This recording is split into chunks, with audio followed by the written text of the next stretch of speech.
How's everybody doing today? This is Tattoo Magic. I always wanted to give my honest opinion on Overwatch 2. So we all know Overwatch 2 has been out for a few weeks now, and I've been playing it not as much as I planned, but we'll get into that. So I wanted to give my honest opinion and a light review on the game. Many huge channels have already covered this topic, like the Your Overwatch channel, but I feel we're missing reviews from like the average gamer. So let's start with launch day. Launch day was a complete disaster. 2-hour queue times just to get knocked back to the end or be stuck in the 0 people queue purgatory. And if by some miracle you did get into the game, many were met with complete profile wipes or missing skins, gold weapons, etc. Basically, their progression was completely gone. If that wasn't bad enough, you could only get 1 or 2 games in before you got disconnected and sent back to Blizzard Purgatory. So to then sit for another 2 hours, and the cycle continues. And that was the lucky people. Unless you were a Blizzard PR, big Overwatch YouTuber, like Your Overwatch, because he's definitely not paid PR for Blizzard. So I think it's fair to say the launch day was a complete mess and was a complete disaster, which is, to be fair, it's to be completely expected of the modern day Blizzard. Long gone are the days of Blizzard putting out amazing, polished games on day one. Now, I do mean they do have somewhat of a reason behind their launch day disaster. They blamed getting DDoSed. But if you look back at any modern releases from Blizzard, launch day has absolutely been insane. Another problem, putting the launch day aside, many could not play at all due to the new phone number policy, which I didn't think a phone number policy was a bad thing until they blocked people with prepaid plans. And I don't mean the plans like you can go to Walmart and pick up a burner phone. I'm talking like Metro PCS, because up until like 2 years ago, I used Metro PCS, which is a prepaid plan. I would not have been able to play at all if that was still the case. I understand they want to cut back on smurfs and cheats, but at what cost? To have a huge portion of the Overwatch community and players not able to play the game just seems counterproductive. Saying we want to make the game better, but not letting half of our base players play it, I don't understand that. Now, they did roll out a change, but only after extremely heavy backlash. Now players who have played since June 9th, 2021 will not have to provide a phone number to play. And that's better, but still not good enough in my opinion. I feel it cuts a large group of new players from being able to give Overwatch a try. And you may be one of them people that like the SMS verification, but trust me, in the long run, it will hurt Overwatch. Less people, less money, less content. Speaking of money, let's talk about the Overwatch Battle Pass and its new monetization. They now have a Battle Pass filled with filler content. About 90% of it is stuff that no players care about. But they lack anything of substance besides putting a legendary skin behind it, which I do think is fine. I think having a legendary skin in the Battle Pass is completely fair.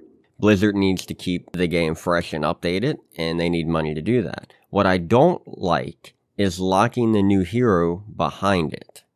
Yes, you can get the new hero with the free-to-play Battle Pass, but at a huge grind that takes way too much time. And anyone claiming that counter-picking isn't a thing anymore is just crazy. Play Junkrat and watch what happens. You may say, well, the new heroes can't be played in ranked for the first 2 weeks they release. That will give free-to-play players time to unlock it. False. Yes, they lock the new hero from ranked for 2 weeks, but as grindy as the Battle Pass is at the moment, your average player isn't unlocking it in that 2-week mark. Most of us have jobs. Most of us only play a few hours a day or week. Having key gameplay mechanics locked behind a crazy grind or a paywall is a problem, and YouTube channels like Your Overwatch, willing to get spoon-fed their information by Blizzard, doesn't help the community as a whole. They sit here and try to say that there is no counterpicking no more. That's completely false. The only way to change things is to hold them accountable, and trying to sell that counterpicking are no longer a thing is just ridiculous. We all know about power creep as well. We know new heroes will most likely be released, overpowered, be dialed back, but still stay slightly OP. Look at the Brigitte release if you need an example. Now, with this new Overwatch, is really just Overwatch 1.5, we get some new modes and some new maps. I don't have much to talk about with the maps. Only one or two really stand out as special. The rest just feel like Overwatch. I did like the focus more on high ground. I think it makes for far better gameplay. Forces people to think about positioning more. And I do think that's a positive. But like some old maps, a couple of the new maps still feel like they heavily favor the defense side. That's not great, but I'm pretty happy overall with the maps. And as for the new gameplay, one of the new game modes is push. And overall, I find the concept fun, but too much RNG for casual play. In 90% of the push mode game types I have played, the game was determined within the first 2 minutes. If you fall behind, it's over. That's it. It's extremely hard to come back from that mode, and it ends up feeling hopeless and like it takes forever just to lose. You don't end the game mode feeling like you had fun. You just feel like it went on way too long and you wasted a ton of time. And that's not just on the losing side. The winning side, once you're ahead, there's no challenge to it at all. I'm honestly not sure what they can do to fix it or make it better, but I'd love to hear your suggestions in the comments. But the overall gameplay feels very RNG alone. Let me explain. The balance feels extremely off. Some heroes like Soldier 76, Genji, Zyra, and a few others are just brokenly overpowered. And if you think that's, me just not being good or it's not true, pay attention in the next couple games you play. And you will see the same heroes pulling top charts in every single game. And if that's not enough, the days of really carrying your team are far and few. If you get new players or just a bad team, there is no saving it for the most part. The gameplay is way more fast-paced, and I'm not saying that's a bad thing. With that, you find that one person on your team dies first, and you have to soft reset. And if your team doesn't know what a soft reset is, good luck. Because then they're just going to run in one at a time, die one at a time, and continue this cycle the entire game. And I'm not saying that the only reason I lose is because of my team. I'm not saying I'm the best player. But it feels like you are playing the lottery, hoping for a good team. And that's not fun. The game ends up feeling like a chore. 90% disappointment with a little bit of happy moments throughout. It doesn't feel balanced, and I can honestly say I have had some fun playing Overwatch 2. But again, those moments are far apart.